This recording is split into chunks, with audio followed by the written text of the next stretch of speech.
Hello and welcome to the 2024 Monster Energy Supercross preview show on Vital MX Part 2, presented by Yoshimura. In this episode, we will be taking a look at the 250 class, but again, changing things up a little bit. Rather than predicting who will win each coast, we will take a look at an interesting narrative that surrounds the 250 class as 2024 beckons. With Hunter Lawrence and Jet Lawrence moving on, there is no clear leader in the 250 class on either coast.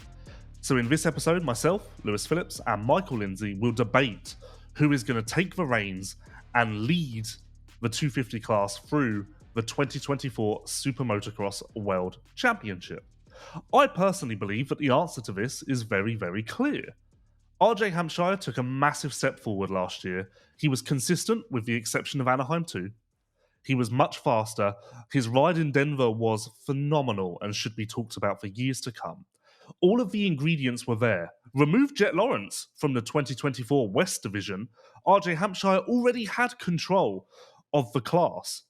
So Jet Lawrence is now gone. It is very, very, very, very logical to think that Hampshire will step up, win his first title, and become the guy in the 250 class. Simple. For me, there's honestly two different ways you could go with this.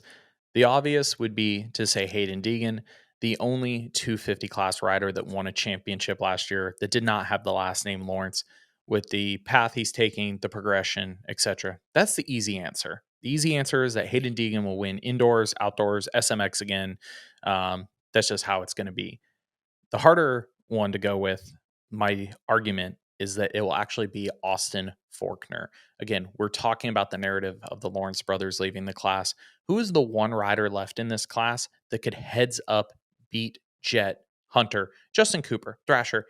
It was heads up beating Dylan Ferrandis when he was at his peak in the class. It was Austin Forkner, and that's why he continues to have a ride at Monster Energy Pro Circuit Kawasaki. That argument comes up every year for the last 2 or 3 years with his injuries, but this is a guy that when everything clicks, he can beat the best in the world on a 250, especially indoors. And I think this is finally the year that it happens. Again, he can beat Jet heads up. That is something very few people in this class can ever say they did. RJ just recently started to eclipse into that conversation, but Austin has been there and done it before. As a journalist, we should never cheer for riders, but I cheer for the Austin Faulkner story. We've seen a lot of amateur prodigies struggle with injury. I don't think we've ever seen someone struggle to this degree. And yet he struggled so viciously, but we still know that he's fast enough to get the job done. So I would love to see Austin Faulkner take control in 2024 and win a championship or perhaps multiple championships. And I do think it's possible. But trying to be logical, I do not think that we can sit on this show and cement that pick just knowing his history. It's more of a wait and see. Would it be surprising if Austin Faulkner wins the championship? Not at all. No one will bat an eyelid. It will just be, oh, finally, of course. But he's got to make it to that point, and that's where we need to wait and see. So I'm not against your Faulkner pick. I just think that it's risky to lock that in this early on. But let me ask you this, to revert back to your original point. Who's faster on raw speed, Hampshire or Degan? Degan. See, I think we're talking Supercross specific. I think I want to go Hampshire. And you know what? When I say that, it's Denver. Denver is just in my mind. I don't actually have another example. Denver was it for me. That was the RJ Hampshire race where, I mean, I've seen it. It exists. It can only get better. That's what did it for me. I don't know if Degan's there yet. Obviously, he's nipping at Hampshire's heels in my mind.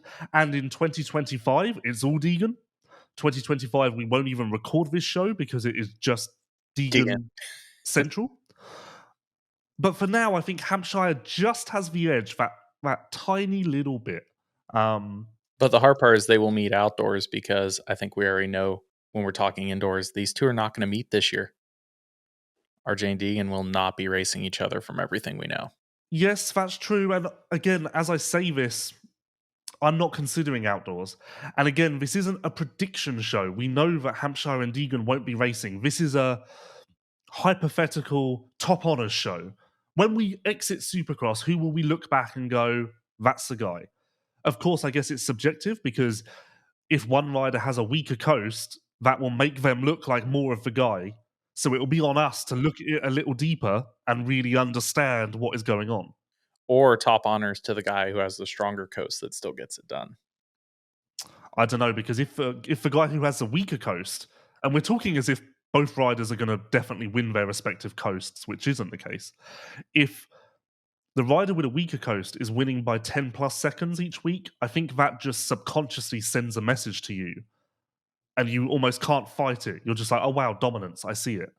Let me tell you this: my pick for biggest 250 improvement, upset, and a rider who I think is going to honestly shock the world a little bit.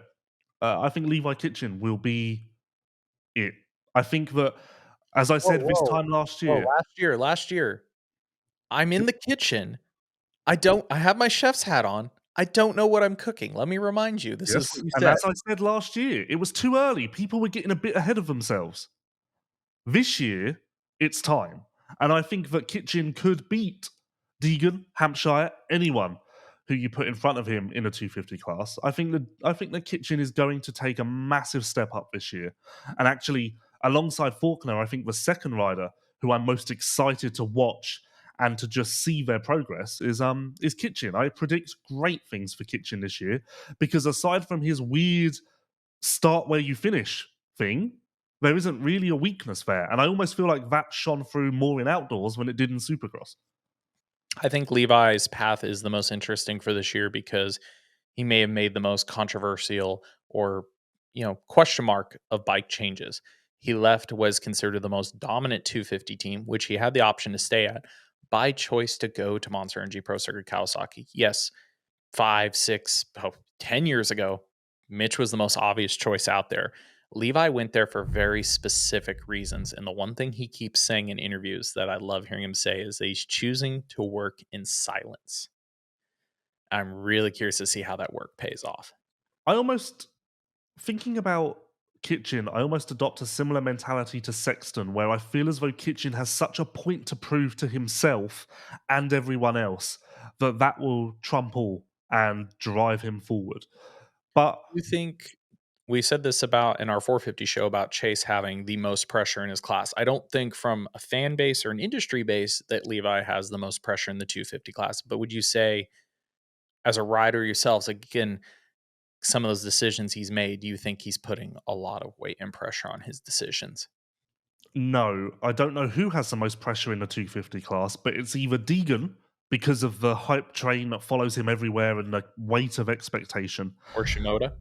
Hampshire because it's time. And I think that deep down, I think that before this year, every time he's entered a season, he's never been able to truthfully say to himself, like, I'm the best guy, I can do this.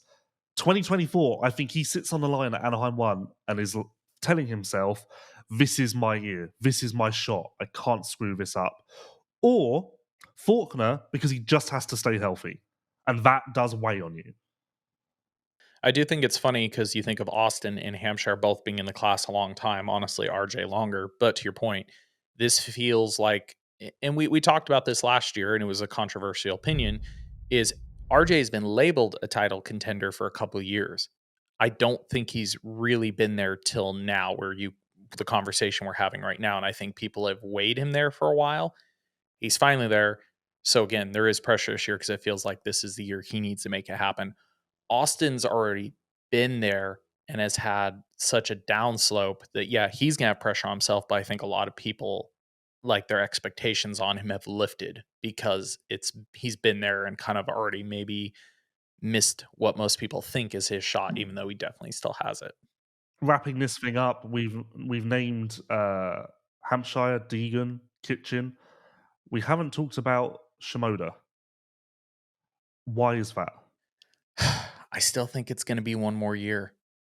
Joe, for 2 or 3 years, I've been saying, "Oh, next year will be Joe's year," and then it just kind of ends up being the same. If that makes sense. The step isn't quite taken. The moments of brilliance are there, but overall it feels a little similar to the year before. So I still feel like I need to see one. I still need to see a stepping stone in between, if that makes sense. Different but similar. I think that this time last year, we all wanted to see that stepping stone from RJ. We wanted proof that the leopard could change his spots. We got that. So now I feel like we're in a similar position with Shimoda, where we just basically we need to see him in a title fight, not winning it. We just need to see him in it for a prolonged period, and then we know that's there, that exists.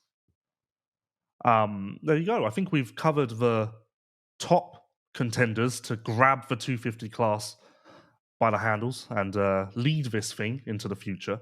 Let us know what you think in the comments. There are many options, many riders who we did not talk about in this preview show. So we're looking forward to seeing you guys get into that in the comments. Thank you to Yoshimura for presenting this show. As always, I've been Lewis Phillips, that's been Michael Lindsay, and we will see you at Anaheim 1.